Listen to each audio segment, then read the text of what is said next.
오늘 우리가 함께 공부할 곳은요. 출애굽기 11과에서 15과까지입니다. 11과에서 15과까지 공부를 함께 할 텐데요. 이곳에는 하나님의 주권적 구원과 언약적 신실성에 대한 이야기들이 기록이 되어 있습니다. 여러분, 아이고 왜 안 넘어가? 예. 이제 서론 부분을 함께 보면요. 이제 파워포인트도 제가 여러분이 보시기 쉽게 좀 더 큰 글씨로 이렇게 좀 만들어 봤습니다.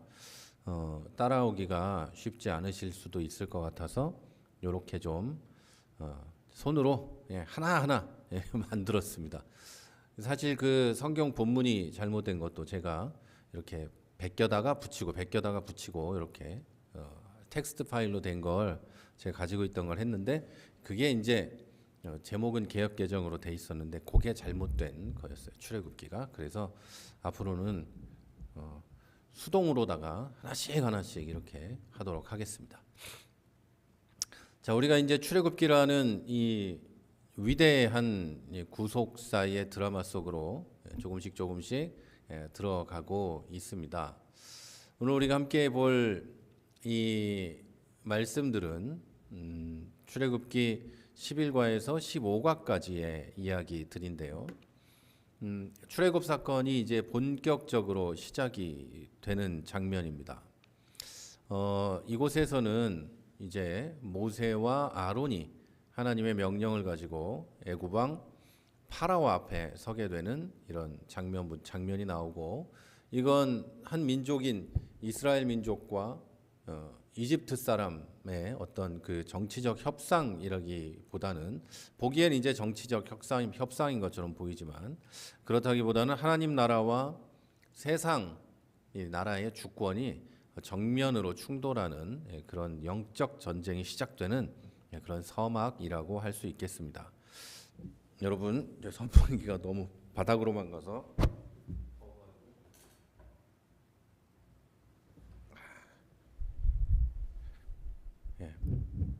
바람 소리가 참.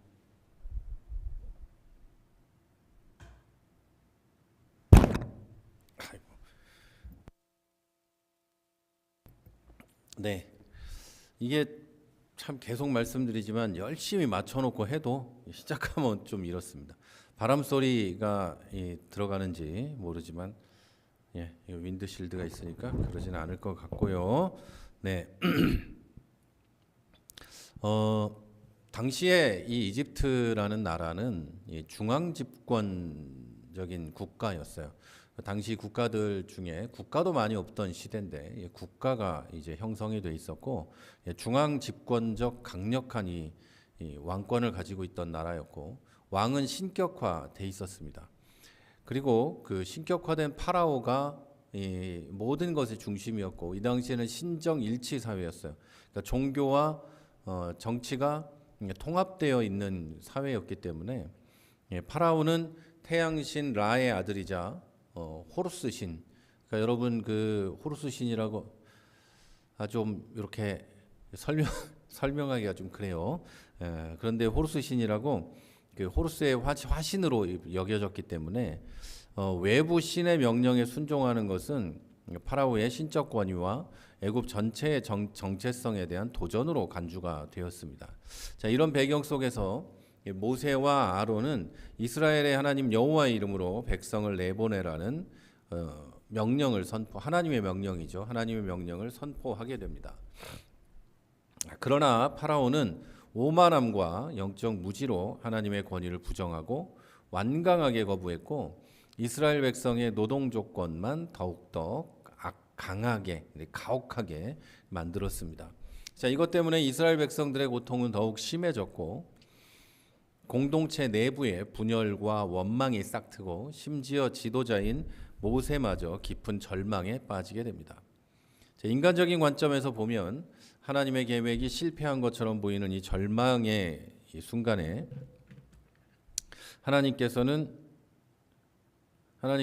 모세에게 다시 나타나셔서 하나님의 언약을 재확인시키시고, 하나님의 이름 여호와의 이름의 의미를 더욱 깊게 또 알려주시고 구원의 약속을 7중으로 선포하십니다. 또한 모세와 아론의 혈통적 정당성을 확립하는 족보도 제시하시고, 그리고 하나님의 구속사가 우연이 아니라 치밀한 계획 속에서 진행된다는 것을 보여주십니다. 자, 마침내 하나님은 모세를 바로에게 신같이 되게 하시고, 그러니까 바로가 모세를 바라볼 때 신같이 여기게 하시고, 또 아론을 그의 대언자로 내세우시고, 첫 번째 이적을 통해서 하나님의 참된 능력과 세상의 거짓 능력 사이에 근본적인 차이를 드러내 보여주십니다. 자, 이 모든 과정은 하나님의 주권적인 구원과 언약의 이 신실성이 인간의 죄와 완고함 그리고 고난과 절망 속에서 어떻게 변함없이 성취되어 가는지를 명확하게 보여줍니다. 자, 이번 지금 배우고 있는 우리 본문들은 각 과들을 통해서 우리가 하나님의 구원 역사가 인간의 반응이나 능력에 좌우되지 않고 오직 하나님의 능력과 하나님의 신실하심으로 이루어진다는 것을 더 자세하게 알 수 있게 될 것입니다. 자, 이제 11과의 내용을 한번 보겠습니다. 여러분 다 보셨을 테니까 한번 살펴볼게요. 여기에는 하나님의 명령과 바로의 완고한 저항이 기록되어 있습니다. 출애굽기 5장 1절에서 9절은 모세와 아론이 애굽 왕 바로에게 나아가서 이스라엘 백성을 내보내라는 하나님의 명령을 전달하는 장면이 기록되어 있습니다. 자, 이 장면은 하나님의 구원 역사가 세상의 권력과 첫 번째 정면으로 충돌하는 정면 충돌하기 시작하는 순간을 기록해 놓은 겁니다. 자, 모세와 아론은 이스라엘의 하나님 여호와께서 말씀하시기를 내 백성을 보내라. 그러면 그들이 광야에서 내 앞에서 절기를 지킬 거다. 이렇게 담대하게 선포합니다. 여기서 절기에 해당하는 히브리어 원어는 하그인데요. 그냥 이건 기념일을 뜻하는 말만이 아니라 하나님의 구원 역사와 언약을 기념하고 재확인하는 신성한 모임을 의미합니다. 말하자면 성회라고 할 수 있겠습니다. 자, 이건 출애굽의 궁극적인 목적이 단순하게 노예 생활에서의 해방을 의미하는 것만이 아니라 하나님과의 올바른 관계를 회복하는 것이다. 즉 하나님께 예배하고, 그동안 이집트에 있으면서 이방신을 섬겼을 수도 있잖아요. 이방 문화에 젖고 파라오를 섬겼을 텐데 이제 파라오에게서 벗어나서 광야에 나가서 출애굽해서 하나님께만 예배하고 하나님께 예배할 수 있는 자유를 얻게 되는 거다. 이것을 의미한다고 볼 수 있겠습니다. 그래서 이스라엘 백성이 출애굽하는 것은 이집트에서 묶여서 자기들이 원하는 것을 하지 못하고 오직 파라오만 섬겨야 하던 그것에서 벗어나서 자기들 민족의 하나님인 민족의 신인 하나님을 섬길 수 있는 자유를 얻게 되는 것을 의미한다는 것이죠.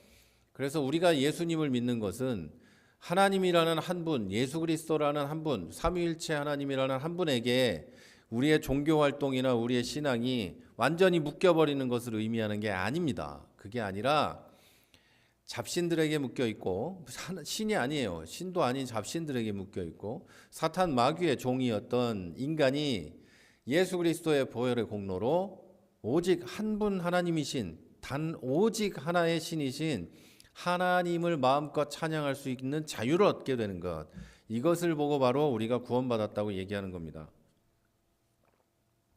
마귀의 노예에서 해방되어서 하나님을 섬길 수 있는 자유인이 됐다. 이걸 말하는 거예요. 사람들은 오해해서 잘못 거꾸로 생각하죠. 세상에서 얼마나 즐겁게 살았는데 예수 믿고 교회에 꽉 묶여 버렸다. 이런 식의 생각을 하지만 여러분 그게 아닙니다. 자, 이렇게 이 모세가 그리고 아론이 바로에게 이제 그냥 바로라고 부를게요. 여러분 이해하기 쉽게. 바로에게 이렇게 이야기를 했지만 하나님이 내보내라고 한다 이렇게 얘기했지만 바로는 오만함과 무지로 가득해서 이렇게 대답을 합니다. 여호와가 누군데 내가 그 목소리를 듣고 이스라엘을 내보낼까? 나는 여호와를 모른다. 난 그 누군지 모르는데 내가 왜 이스라엘을 내보내겠니? 라고 이야기를 합니다. 그래서 여기 이 여호와가 누구기에 여호와가 누군데 내가 그 목소리를 듣고 보낼까 할 때 여호와가 누군데 하는 말에 해당하는 히브리어는 미 예호와라는 말인데요. 이건 영적 무지와 동시에 이 여호와의 존재와 권위를 인정하지 않겠다는 완고한 의지를 드러내고 있는 말입니다. 우리도 뭐 그렇게 말을 하죠. 뭐 옆집 김씨 아저씨가 그렇게 하라는데 그러면 김씨 아저씨가 누군데 이렇게 하는 것과 똑같다는 거예요. 자, 이 당시에 이집트의 바로는 신격화된 존재였습니다. 그래서 자기보다 더 높은 권위를 가진 존재를 인정하는 것은 있을 수도 없는 일이었죠. 그래서 모세와 아론은 한 번 더 이야기합니다. 하나님께서 자기들을 전염병이나 칼로 치실까 두렵다. 사흘 길쯤만 광야로 나아가서 제사를 드리게 해달라 이렇게 다시 간청하지만 바로는 이것이 이스라엘 백성이 게을러서 저것들이 일하기를 싫어하는구나, 배가 불렀구나 이렇게 치부해서 그들의 요구를 묵살해 버립니다. 그리고는 오히려 백성들을 감독하는 감독관들에게 명령해서 벽돌에 쓸 짚을 더 이상 주지 말라고 합니다. 그리고 백성들 스스로 짚을 찾아 줍게 하라 이렇게 말하고 벽돌을 찍어내야 하는 벽돌의 수요는 줄이지 못하게 합니다. 하루에 100장씩만 만들어놓으면 됐었는데 짚은 이제 이집트 사람들이 갖다 줬는데 그것도 너희들이 구해와라 해서 노동 강도가 더 세졌습니다. 여기서 짚은 벽돌의 강도를 높이는 필수의 재료였어요. 진흙으로 벽돌을 만들지만 거기에 이제 짚을 넣어서 벽돌을 좀 강하게 만들 수 있는 이런 거였는데 이걸 주다가 안 주면서 동일한 수량의 벽돌을 요구하는 건 사실상 불가능할 정도의 요구였습니다. 바로는 이러한 가혹한 조치를 통해서 이스라엘 백성의 노동을 더욱 무겁게 하고 그들로 하여금 하나님께 제사를 드리겠다는 요구를 거짓말로 여기게 하고 그리고 노동의 고통 속에 파묻혀 다른 생각을 할 수 없도록 하려 했습니다. 자, 이건 이스라엘 백성의 신앙적 열망을 억압하려는 사탄적인 의도와 일치합니다. 계속해서 억압해서 다른 생각이 안 나게 하고 무섭게 하고 공포에 떨게 하고 우리가 한 번 더 얘기하거나 저 모세가 가가지고 바로에게 한 번 더 얘기하면 우리가 더 고통을 당하겠구나. 그래서 우리는 그런 건 생각도 하지 말아야겠구나. 이런 식의 마음을 갖게 만드는 그런 것을 파라오가 했다. 이런 말씀을 드릴 수 있습니다. 자, 그리고 이러한 완고한 저항과 압제를 강화하는 이 바로의 정책은 앞으로 전개되는 하나님의 놀라운 이적들 10가지 재앙과 또 심판의 배경이 되고 하나님의 능력이 더욱 명확하게 드러나는 역설적인 역할을 합니다. 파라오는 모른다고 했고 자기가 신적인 존재니까 내 마음이다 하면서 이스라엘 백성을 억압했지만 하나님은 그런 파라오에게 이집트가 섬기는 신들을 다 뒤집는 그런 역사를 해주시죠. 자, 이제 12과를 보겠습니다. 압제의 심화와 이스라엘이 절망하는 내용이 기록되어 있습니다. 출애굽기 5장 여기 이 12과에서는 바로의 가혹한 명령이 이스라엘 백성의 삶에 즉각적이고 파괴적인 영향을 미치는 과정이 구체적으로 기록되어 있습니다. 애굽의 감독들과 이스라엘의 기록원들인 바로의 명령을 집행하며 백성들에게 더 이상 짚을 주지 않고 짚을 스스로 구하게 합니다. 백성들은 애굽 온 땅에 흩어져 곡초 그루터기까지 거두어서 짚을 대신해야 했습니다. 이것은 단순히 노동 강도의 증가를 넘어서서 공동체의 연대를 파괴하고 각자 도생의 상황으로 내모는 비인간적인 정책이었습니다.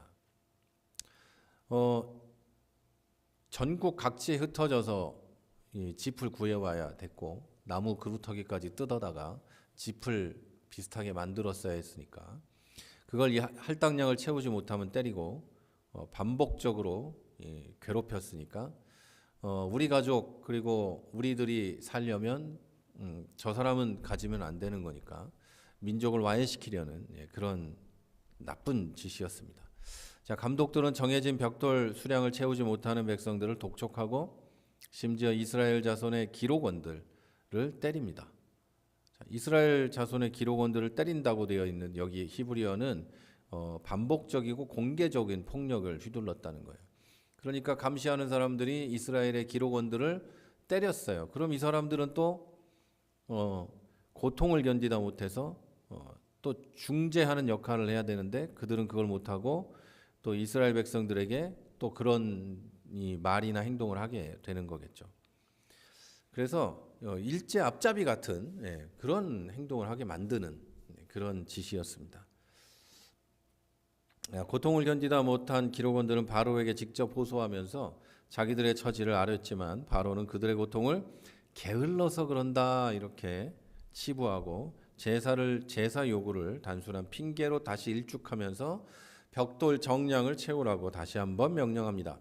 바로의 이러한 반응은 이스라엘의 신앙적 요구를 전혀 이해하지 못하고 오직 경제적, 정치적 논리로만 문제를 바라보는 그의 영적 무지를 나타냅니다. 자, 바로에게서 돌아오던 기록원들은 길에서 모세와 아론을 만납니다. 그리고 격렬한 분노를 쏟아냅니다. 그들은 모세와 아론 때문에 자기들이 바로와 그의 신하들에게 미움을 사서 죽음의 위협까지 받게 됐다고 원망하죠. 자, 이는 고난 속에서 공동체 내부의 신뢰가 무너지고 지도자에 대한 원망이 폭발하는 위기 상황을 보여줍니다. 자, 이 모든 상황을 지켜보던 모세는 깊은 절망과 혼란에 빠지게 됩니다. 그러면서 하나님께 나아가서 이렇게 탄식합니다. 주여 어찌하여 이 백성을 학대하시나이까? 어찌하여 나를 보내셨나이까? 자, 그러면서 자신이 하나님의 이름으로 바로에게 나간 후에 오히려 백성의 고통이 심화되고 하나님께서도 그들을 구원하려고 하지 않는 것처럼 보이는 이 현실에서 이 모세는 신학적으로 또 실존적인 어떤 그런 고민을 쏟아냅니다. 자, 모세의 이런 절망은요, 인간의 한계와 신앙의 이 여정에서 겪는 어두운 면, 캄캄한 밤 이런 것을 보여줍니다. 그런데 이 모습이 동시에 하나님께만 나아가는 올바른 기도의 자세를 보여줍니다. 여러분 혹시 그런 때가 여러분도 있으실지 몰라요. 나는 예수님을 잘 믿는 것 같은데 하나님은 나에게 이 많은 약속을 했다고 성경에 써 있는데 그런데 왜 내가 예수를 믿으면 믿을수록 이렇게 어려운 일들이 더 많아지고 인생 가운데 고난과 고통이 더 많을까? 자, 이런 거 말이죠. 이런 아픔, 이런 고통, 이런 것들이 있을 수 있다 이 말입니다. 자, 그때 그냥 가만히 있는 게 아니라 하나님 앞에 모세처럼 나가서 탄식하셔야 돼요. 내가 사는 이유가 뭔지, 왜 나를 이 세상에 보냈는지, 그리고 내가 왜 신앙생활을 하고 있는지, 내가 왜 이 자리에 있는지 그것에 대해서 하나님께 묻고 따지고 해야 하는 거예요. 그때 하나님은 그거 가지고 뭐라고 하지 않으시고 그것이 하나님과 기도하는 어떤 면에서 올바른 자세라고 할 수 있습니다. 무릎 딱 꿇고 두 손 모으고 눈 감고 하는 것도 좋지만 그러면서 공손하게 우리말로 기도하는 것도 좋지만 그게 당연히 좋지만 그것보다 그것과 비교해서 못지않게 여러분이 고난 속에 있을 때 모세와 같이 기도하고 하나님 앞에 나아가는 것도 훌륭한 기도의 자세라고 할 수 있겠습니다. 자, 13과입니다. 절망 속의 언약을 재확인하고 하나님이 모세에게 나타나 보이십니다. 자, 출애굽기 5장에서 나타난 모세의 절망과 백성들의 원망에 대한 하나님의 직접적인 응답과 구속사적 전환점이 여기 기록되어 있습니다. 자, 하나님께서는 모세에게 이제 내가 바로에게 하는 일을 네가 볼 것이다. 강한 손으로 말미암아 바로가 그들을 보내리라. 강한 손으로 말미암아 바로가 그들을 그 땅에서 내쫓을 것이다. 이렇게 선언하십니다.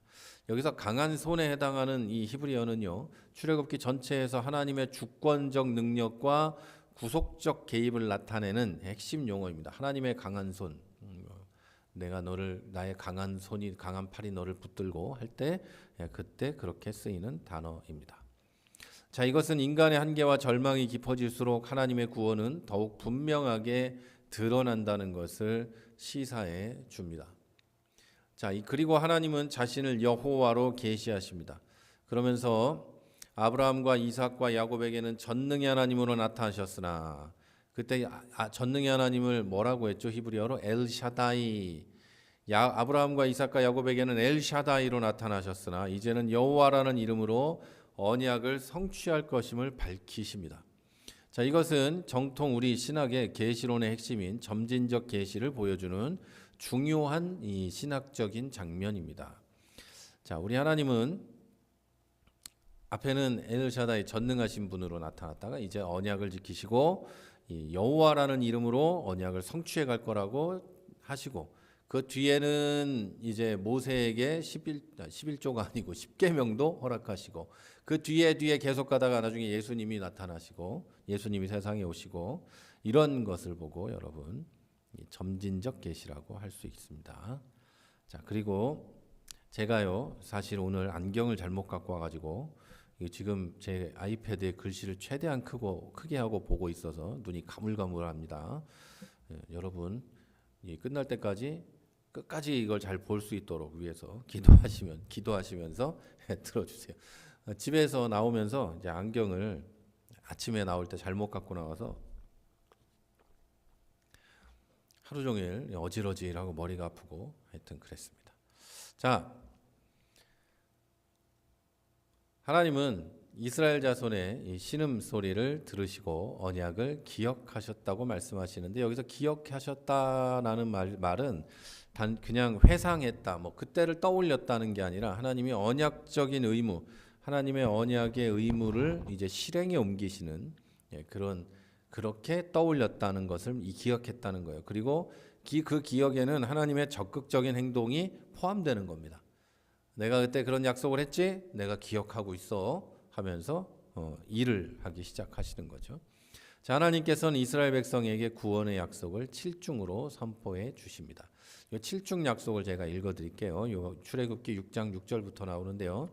내가 너희를 빼내며 건지며 구속하며 내 백성으로 삼고 나는 너희의 하나님이 되고 너희를 인도하여 그 땅을 너희에게 주어 기업을 삼게 하리라. 이렇게 7개입니다. 자, 1년에 이 7개의 동사들은 구원의 주체가 전적으로 하나님 자신임을 강조하고 있습니다. 내가 너희를 빼내고 건지고 구속하고 내 백성으로 삼고 나는 너희 하나님이 되고 너희를 인도하고 너희에게 그 땅을 기업으로 주겠다. 이게 바로 7개예요. 하나님이 다 하시는 거죠. 인간이 이스라엘 백성이 뭔가를 하면 내가 너희에게 이걸 하겠다는 게 아니잖아요. 하나님이 그 일을 해내신다는 하나님의 주권적인 구원을 보여주고 있습니다.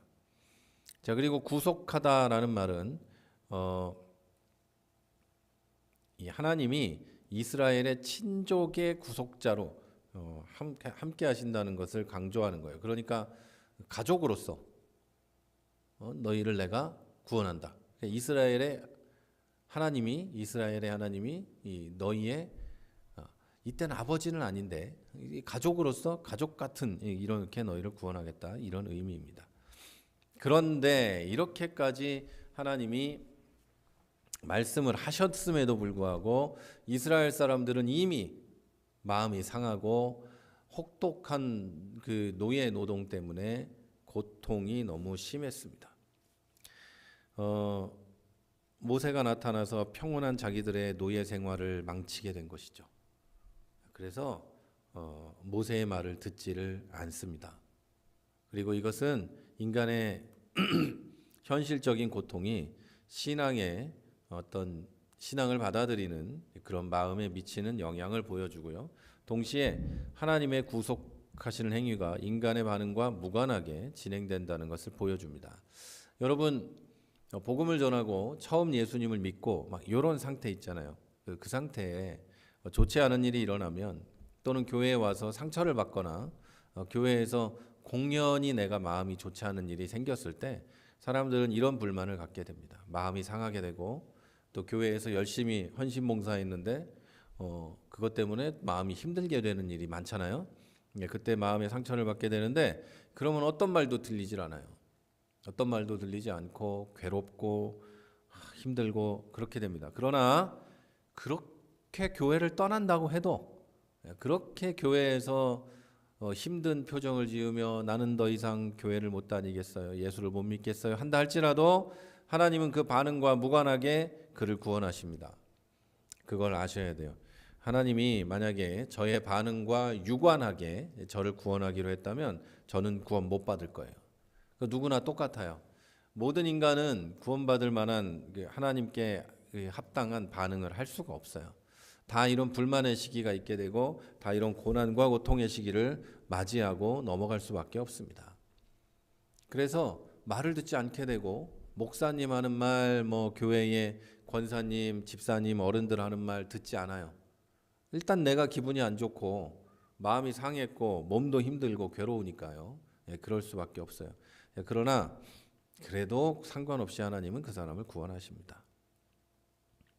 자, 모세는 자기 언변의 한계를 입술이 둔한 자라고 고백합니다. 그러면서 저 백성들도 듣지 않는데 바로가 어떻게 듣겠냐고 탄식합니다. 그러나 하나님은 모세와 아론에게 다시 사명을 명령하시면서 하나님의 구속사가 인간의 능력이나 반응에 의존하지 않고 전적으로 하나님의 언약적 신실함에 근거한다는 걸 강조하십니다. 자, 그리고 이제 14번째 14과를 보겠습니다. 여기에 족보가 나오는데요. 이 기록은 내러티브의 흐름을 좀 멈추는 걸로 보이지만 실제로는 하나님의 구속사에서 중요한 역할을 합니다. 이 족보는 이스라엘의 장자 르우벤 지파부터 시작해서 시므온, 레위 지파의 계보를 상세하게 기록해 놨습니다. 고대 근동사회에서 족보는 단순한 이 가족의 계보가 아니라 사회적 지위와 권위 그리고 종교적 정당성을 입증하는 중요한 문서였습니다.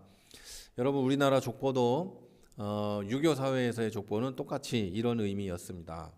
그냥 가계도가 아니라 이 사람의 사회적 지위와 권위가 거기다 기록돼 있고 이 가문의 기록이 다 거기 있고 그리고 종교적 정당성, 제사 드리는 정당성, 유교적 사회, 유교 사회에서 그 제주가 그러니까 제사 지내는 사람이 누가 되는가, 장손이 누가 되는가, 그 사람이 재산을 모두 가져가게 되는 이런 이 정당성을 입증하는 중요한 문서가 바로 족보입니다. 유대 사회에서 족보도 마찬가지였습니다. 특히 레위 지파는 후에 이스라엘의 제사장 직분을 담당할 특별한 지파로서 그들의 계보가 정확히 기록되는 것은 이스라엘의 종교적 체제 확립에 필수적인 것이었습니다. 레위의 아들인 게르손, 고핫, 무라리는 후에 성막봉사에서 각기 다른 역할들을 감당하게 됩니다. 이 족보의 핵심은요, 고핫의 계보에서 아므람 과 요게벳 이 사이에서 아론과 모세가 태어났다는 기록입니다. 자, 이는 모세와 아론의 출생이 단순히 우연이 아니라 하나님의 구속사적인 계획 안에서 일어난 것이라는 걸 입증해 줍니다. 여기서 왜 그러냐면요, 이름의 뜻 때문에 그래요. 아므람 이거는요 백성이 높다라는 뜻이고 그리고 요게벳은 여호와는 영광이시다라는 뜻이고 그 사이에서 아론과 모세가 태어났다는 것은 이 백성을 높이고 그리고 여호와는 영광이시고 그런 이름을 가지고 태어났고 그리고 그 족보에 이 두 사람이 실려 있다는 것, 그 부모가 있다는 것은 이들이 하나님의 구속의 계획 안에서 이루어진 태어났고 그리고 그 일을 감당하고 있다는 것을 보여주는 겁니다. 자, 그의 이름 자체에도 이 하나님 백성의 존귀함과 여호와의 신앙이 담겨 있습니다. 아론의 아들들인 나답, 아비후, 엘르아살, 이다말의 기록은 이후 제사장 직분이 세습된다는 걸 예고해 주고요. 특히 엘르아살의 아들 비느하스까지 언급되는 것은 이 제사장 계보가 연속된다는 것을 보여줍니다. 그래서 이 족보는 모세와 아론이 단순히 하나님의 부르심을 받은 게 아니라 레위 지파라는 제사장적 혈통을 가진 정당한 지도자라는 것을 확립해 줍니다. 또 26절부터 보면 이 아론과 모세는 여호와께서 그들에게 이스라엘 자손을 그들의 군대로 애굽 땅에서 인도하여 내라 하신 자요 바로 그 모세와 아론이다라는 반복적인 확인을 하고 있는데요. 이것은 이들의 사명과 정체성을 강조해 줍니다. 자, 이제 15과를 보겠습니다. 네. 여기에는 이제 10가지 재앙의 서막이 열립니다. 여호와 하나님과 애굽의 신들 사이에 본격적인 영적 대결이 일어납니다. 자, 하나님께서는 모세에게 볼지어다 내가 너를 바로에게 신같이 되게 하였은즉 내 형 아론은 너의 대언자가 될 거다. 이렇게 말씀을 하십니다. 여기서 신같이에 해당하는 히브리어는 엘로힘으로 모세가 바로 앞에서 하나님의 대리자로서 신적 권위를 행사하게 될 것임을 보여줍니다. 그러니까 모세가 하나님이 됐다는 게 아니고요. 모세가 하나님의 대리자로서 하나님이 부여해 주는 하나님의 역사를 가지고 이 신적 권위를 바로에게 보여줄 거다. 이런 의미입니다. 이걸 잘못 알아서 모세가 신처럼 됐다. 뭐 이런 그런 생각은 저기 2단 3단들이 하는 거죠. 자, 그리고 애굽의 바로는 신적 존재였고 이것은 바로의 신적 지위에 대한 직접적인 도전이었습니다. 다시 말해서 모세가 신적 하나님의 이 권위를 하나님의 부여한 권위를 행사하게 되는 것은 신으로 여겨졌던 이 바로에게 도전하는 거였습니다. 그래서 이 아론이 모세의 대언자가 된다는 것은 하나님, 모세, 아론 이렇게 이어지는 계시가 이렇게 이어지는 것을 보여주고요. 하나님의 말씀이 인간의 연약함을 통해서도 전달된다는 것을 강조합니다. 하나님이 모세와 아론을 사용하셨으니까 그들을 통해 하나님의 말씀이 전달된 것이지 그들이 위대한 인물이기 때문에 그들이 하나님 말씀을 대언할 수 있게 된 것이 아니라는 의미입니다. 목회자도 마찬가지고 세상 없는 어떤 설교자도 마찬가지고 선교사님 누구 대형 교회든 조그만 교회든 목사든 누구든 상관없이 모두 다 그냥 연약한 인간일 뿐입니다. 그러나 하나님은 그들을 통해서도 하나님 말씀을 전달하신다. 요거를 여러분이 좀 아셔야 됩니다. 그래서 조그만 어린이가 나와서 찬양을 부를 때 그것도 하나님 말씀을 전달하는 걸 수가 있고요. 작은 어떤 사람이 나와서 갓 예수 믿은 사람이 앞에 나와서 자기 예수 믿은 것에 대해서 간증하거나 이야기할 때 그것도 하나님 말씀이 전달되는 걸 수도 있습니다. 그 사람의 입을 통해 하나님이 역사하시는 거죠. 입이 어눌하고 굳어서 말을 잘 못하는 모세 대신에 아론이 전달하는 것처럼 하나님이 그들의 입을 통해 전달하는 것처럼 전달자는 그렇게 중요한 게 아닙니다. 물론 전달자에게도 여러 가지 갖춰야 될 조건들이 필요하겠죠. 예를 들면 모세와 아론 같이 이 본문에서는 레위 지파라든지 그런 것들이 필요했겠지만 특별히 우리 이 세상에는 그렇게 하나님 말씀이 차례가 들렸어요.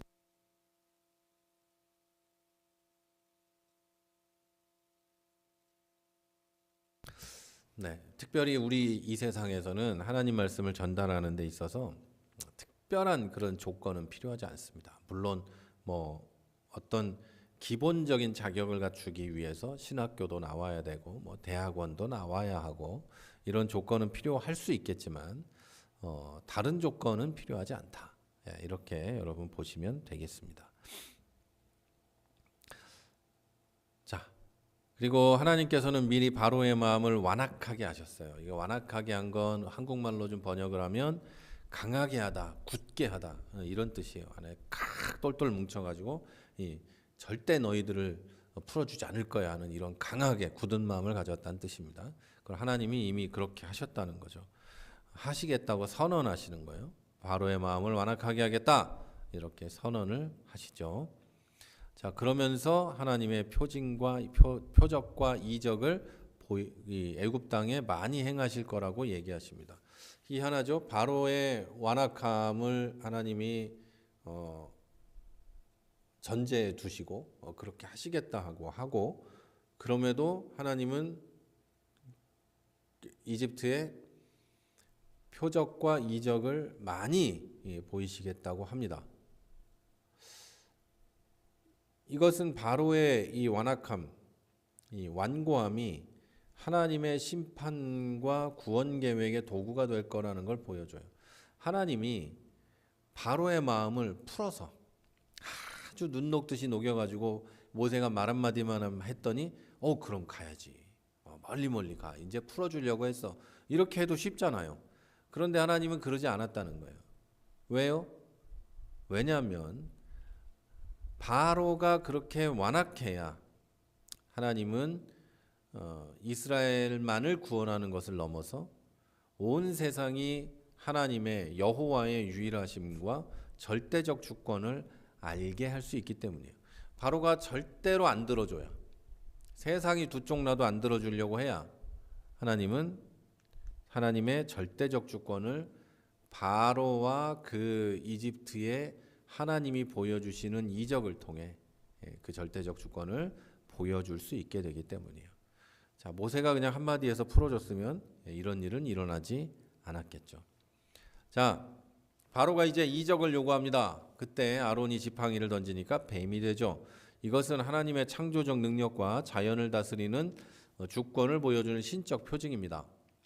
동시에 애굽의 뱀 숭배 문화에 대한 직접적인 도전입니다.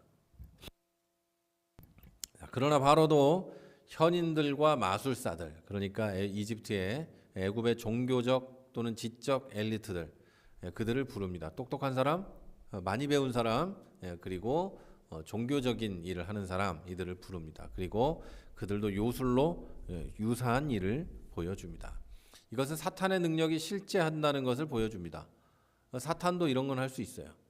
그래서 하지만 동시에 그 능력이 제한적이라는 것도 보여줍니다. 결정적인 순간에 아론의 지팡이가 마술사들의 지팡이를 삼켜버립니다. 아론의 뱀이 그 뱀들을 삼켜버리게 되죠. 자, 이것은 하나님의 절대적 우월성과 궁극적인 승리를 상징적으로 보여줘요.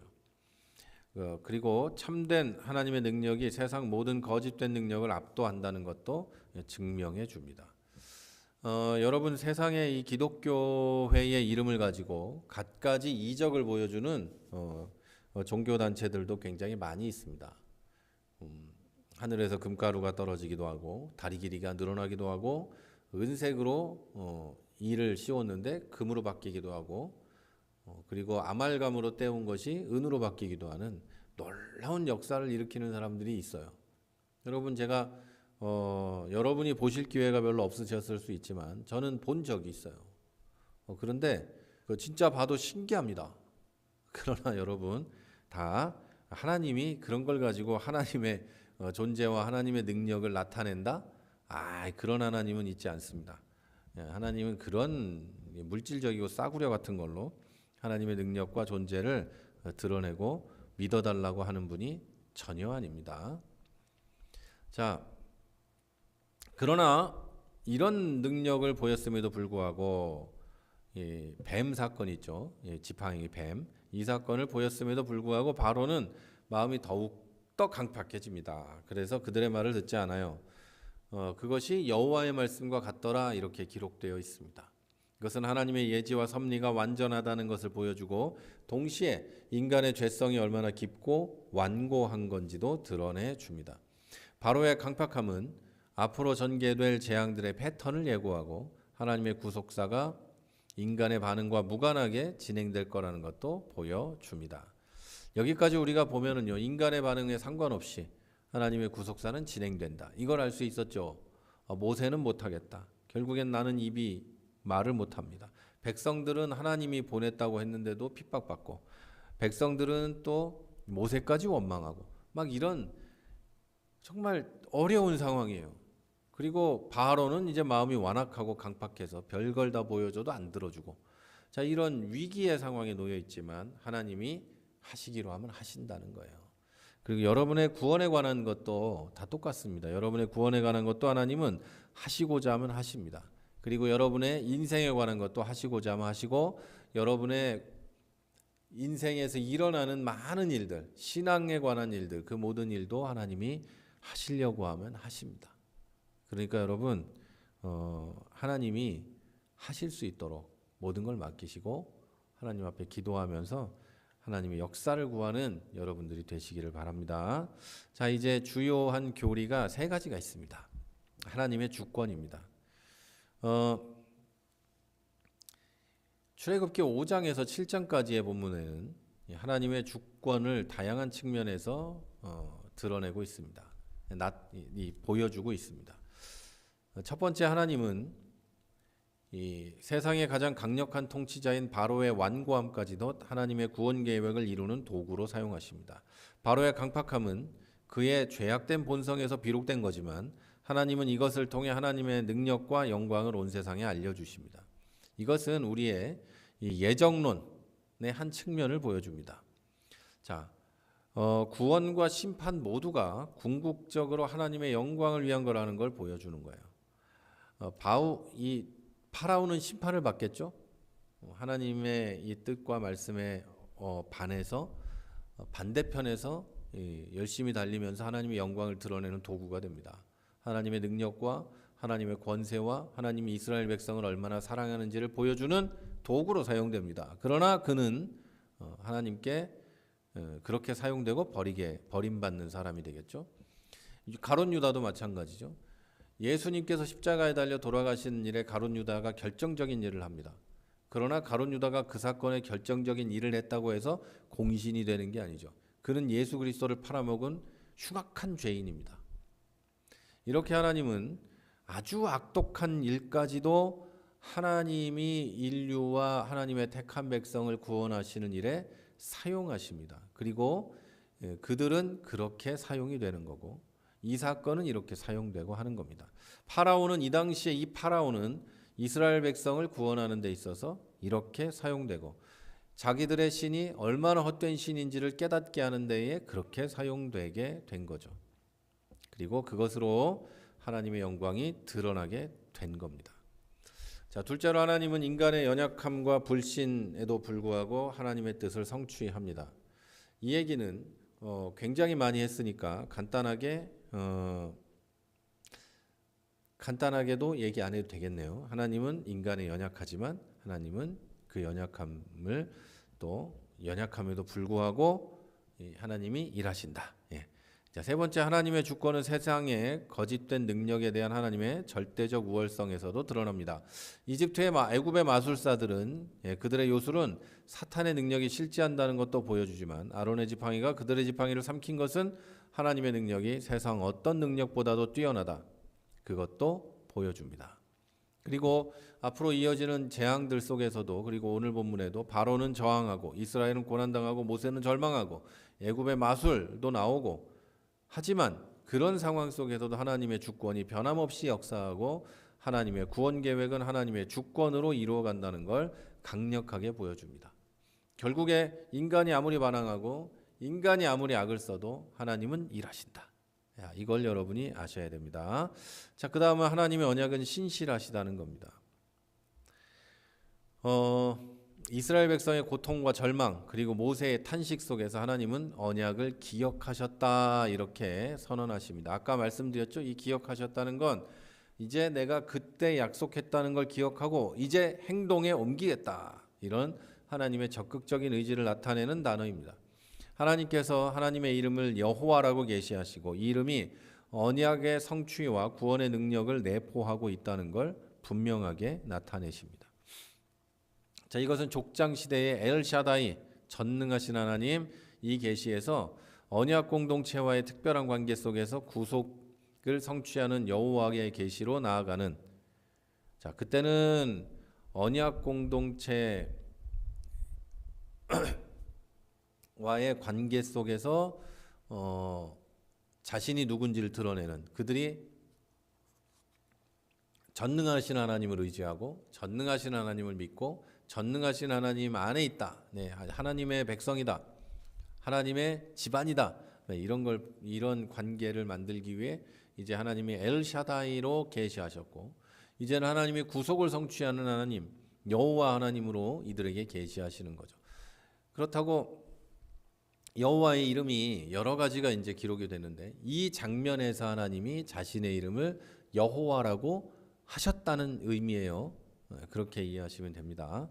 자, 그리고 하나님의 언약이 이제 그냥 약속만이 아니라 반드시 성취된다는 걸 보여줍니다. 그리고 여러분에게 하신 하나님의 약속도 반드시 성취됩니다. 그러니까 두려워하지 마시고 걱정하지 마시고 하나님이 이루시는 그 언약, 그 약속을 기대해 보시기를 부탁드립니다. 자, 그리고 세 번째 주요 교리 학습입니다. 고난의 신학입니다. 우리가 오늘 배운 이 출애굽기 5장에서 7장에는 하나님의 백성이 구원의 여정에서 겪게 되는 고난이 기록되어 있습니다. 이스라엘 백성의 고난은 모세의 중재 이후에 더욱 심화됐습니다. 이 사람들은 그냥 벽돌이나 굽고 저기 그냥 고기도 먹고 먹는 거 좀 주면 먹고 이제 그러면서 살면 되는 거였어요. 그런데 모세가 나타난 이후로 너무 고통스러워졌어요. 집도 다시 자기들 집도 자기들이 구해야 됐고 폭력에 시달리게 됐고 민족이 이간질을 당했고 이런 일들을 당하게 됐어요. 이것은 하나님의 뜻에 순종한다고 해서 언제나 곧바로 좋은 결과가 오는 건 아니라는 것도 보여줍니다. 하지만 이런 고난은 하나님의 구원 계획에서 중요한 역할을 하기도 합니다. 첫 번째, 이 고난은 이스라엘 백성으로 하여금 인간의 힘이나 바로의 자비 같은 헛된 소망을 버리고 오직 하나님만을 의지하게 만드는 영적인 준비 과정이었습니다. 자, 극한의 고통 속에서 그들은 자신들의 무능력을 깨닫고 하나님의 구원 능력을 더욱 절실하게 갈망할 수 있게 됩니다. 우리 인생도 어려운 일들을 많이 당할 때가 있어요. 예수 믿어도 어려운 일은 당합니다. 그러나 그때 우리가 나의 무능함 그리고 세상의 어떤 권력이나 세상의 무엇이 나를 괴롭히는 것에 대한 무능함, 그것도 역시 무능함 그것까지 깨달으면서 하나님의 능력 있으심, 하나님의 전능하심, 하나님의 구원을 바라볼 수 있게 되는 그런 거라고 할 수 있겠습니다. 자, 두 번째, 고난은 하나님 백성을 훈련하고 연단하는 성화되어가는 과정입니다. 여러분 찬양으로도 부르는데 우리가 고통과 고난을 통해 하나님의 법을 배우고 하나님이 어떤 분인지를 알고 하나님의 사랑을 알고 결국 우리의 믿음이 정금과 같이 순금과 같이 단련된다는 걸 여러분 믿으시기를 바랍니다. 또 고난은 하나님의 주권적 섭리가 역사하는 통로입니다. 하나님은 바로의 완악함과 이스라엘의 고통까지도 하나님의 구원 계획을 이루는 데 사용하십니다. 자, 이것은 하나님의 섭리가 인간의 이해를 초월하고 악인의 행동까지도 하나님의 선한 목적을 위해 사용할 수 있다는 것을 가르쳐 줍니다. 네 번째로, 고난은 예배의 중요성을 부각시킵니다. 바로가 이스라엘의 예배 요구를 노동 강화를 통해 억압하려 한 것은 세상이 하나님의 백성에게 예배를 빼앗으려 한다는 영적 진리를 보여줍니다. 고난 속에서도 하나님을 예배하려는 열망은 참된 신앙의 본질입니다. 여러분, 가장 먼저 이 예수님을 믿는 사람들이 방황하다가 가장 먼저 회복해야 하는 것이 바로 예배입니다. 기도도 회복해야 되고 말씀 묵상도 회복해야 되지만 가장 중요한 것이 바로 예배입니다. 예배의 자리로 나오는 거죠. 물론 부득이한 사정이 있어서 집에서 온라인 예배로 드릴 수도 있지만 가능하다면 나의 믿음을 회복하고 나의 인생을 회복하고 세상에 묶인 모든 것들을 풀어내는 그건 첫 번째 시작이 예배 드리는 거예요. 그래서 이곳에 나와서 함께 예배드리고 하나님을 찬양하고 기도하고 말씀 듣고 잠시 앉아서 교제할 때 그 가운데서 여러분 우리의 진정한 회복이 일어납니다. 열변을 토하다가 이 리모컨을 떨어뜨렸습니다. 손으로 넘겨야 되겠네요. 자, 그러니까 여러분 참된 예배를 드릴 줄 알아야 그리고 예배가 회복되어야 여러분이 이제 여러분의 신앙과 여러분의 인생이 회복되기 시작한다는 이야기입니다. 자, 출애굽기 초반의 고난은 그냥 부정적인 경험만이 아니라 하나님의 구원 계획 속에서 이스라엘을 준비시키고 하나님의 능력을 더욱 찬란하게 드러내고 참된 예배와 신뢰의 중요성을 가르치는 필수적인 과정이었습니다. 자, 이제 결론입니다. 오늘 우리는 출애굽기 5장에서 7장들을 통해서 하나님의 주권적 역사가 인간의 죄와 완고함 그리고 고난의 절망 속에서 어떻게 변함없이 진행되는지 역사하는지를 알게 됐습니다. 바로의 이 오만하고 완고한 저항, 이스라엘 백성의 극한의 고통과 내부의 분열, 심지어 지도자인 모세에 대한 원망, 그리고 지도자 모세 스스로의 깊은 절망, 이런 것들은 인간의 연약함과 죄악된 본성을 여실하게 극단적으로 드러냅니다. 그러나 바로 그 절망의 자리에서 하나님은 인간이 아니라 그 절망의 자리에서 하나님은 하나님께서 하신 언약을 재확인하시고 하나님의 이름 여호와를 계시해 주시고 구원의 약속을 7중으로 선포하십니다. 또 모세와 아론을 언약적 계보 안에 세우시고 첫 번째 이적을 통해 하나님 자신의 절대적인 능력과 세상의 거짓된 능력 사이의 근본적인 차이를 보여주십니다. 이 모든 과정은 하나님의 구원이 인간의 능력이나 반응에 좌우되지 않고 오직 하나님의 주권적인 은혜와 언약적 신실하심으로 이루어진다는 것을 강력하게 증거합니다. 우리 신앙 여정에도 예상치 못한 고난과 어려움 그리고 세상의 저항에 직면하게 됩니다. 여러분도 그럴 것이고 저도 그럴 거예요. 아마 저는 목사니까 더 많이 그런 걸 경험할 거예요. 여러분도 신앙의 연조가 깊어지면 깊어질수록 길어지면 길어질수록 더 많이 경험하게 됩니다. 여러분 반대일 것 같죠? 처음에 더 많이 경험하고 점점 더 그게 없어질 것 같지만 전혀 그렇지 않아요. 그래서 이런 걸 피하기 위해 수도원에 들어가고 산에 올라가고 거기서 사는 거예요. 세상에 나와 살지 않으면 혹시 나을까 봐. 그렇지 않아요. 그 모든 것이 거의 대부분, 모든 건 아니지만 많은 경우에 내 안에 있는 육신의 욕망과 죄악된 본성 때문에 일어나는 거예요. 그런데 신앙이 깊어지면 깊어질수록 더 많이 느껴요. 왜냐하면 그걸 더 많이 깨닫기 때문이에요. 그래서 사도 바울은 자기 자신에 대해서 죄인 중에 괴수라 그러죠. 누가 나의 죄악된 몸에서 나를 건져낼까? 막 이렇게까지 고백하게 되는 거예요. 자, 여러분, 그렇게 인생을 살면서 고난과 어려움과 세상의 저항에 직면하게 되고 때로는 나의 모자람과 연약함에 직면하게 돼요. 그리고 그때마다 어쩔 때는 하나님이 침묵하시고 또는 나와 함께하지 않는 것처럼 느껴지는 절망스러운 시간을 보낼 때도 있어요.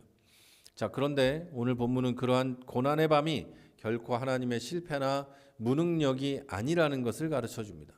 오히려 그런 밤은 우리로 하여금 인간적인 모든 자랑과 의지를 내려놓고 오직 하나님의 신실하심과 하나님의 은혜만을 바라보게 하는 정말 큰 은혜의 시간이 됩니다. 여러분, 혹시 지금 이스라엘 사람들처럼 고난의 밤을 보내고 계십니까? 바로의 강팍함 같은 세상의 완고함과 바로의 완악함 같은 그런 저항에 부딪히고 있습니까? 여러분이 일하고 있을 때 사람을 만날 때 그런 걸 경험하십니까? 이스라엘 백성처럼 고통 속에서 낙심하고 원망하는 그런 마음을 갖고 있습니까?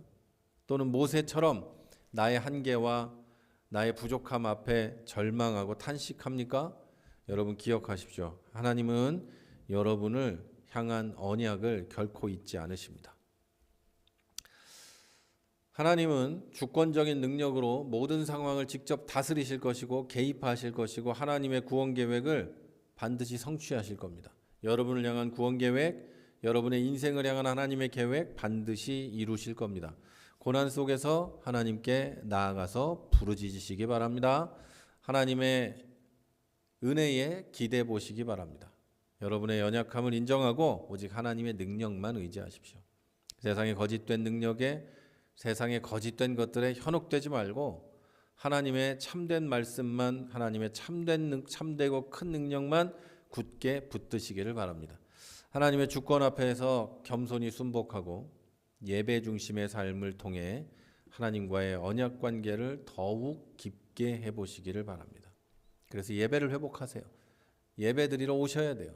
함께 예배 드리고 함께 찬양할 때 회복되는 역사가 일어나게 돼요. 그리고 하나님의 주권 앞에 겸손하게 순종하고 예배 중심의 삶을 통해 하나님과의 언약 관계를 더욱 깊게 해보시기를 바랍니다. 하나님은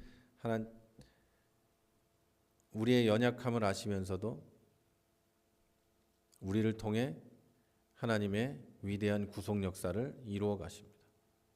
우리가 연약한 걸 하나님은 다 알고 있어요. 저도 연약하고 여러분이 연약한 걸 아시고, 하지만 우리를 통해, 인간인 나를 통해 하나님은 위대한 구속 역사를 이루어 갑니다. 여러분 한 사람 한 사람을 통해 여러분 주변의 사람을 구원하시고 많은 사람에게 복음이 전해질 줄 믿습니다. 자, 여러분 이 믿음으로 오늘 하루, 그리고 오늘 우리의 모든 신앙 여정 속에서 승리하시기를 주님의 이름으로 간절히 부탁드립니다. 자,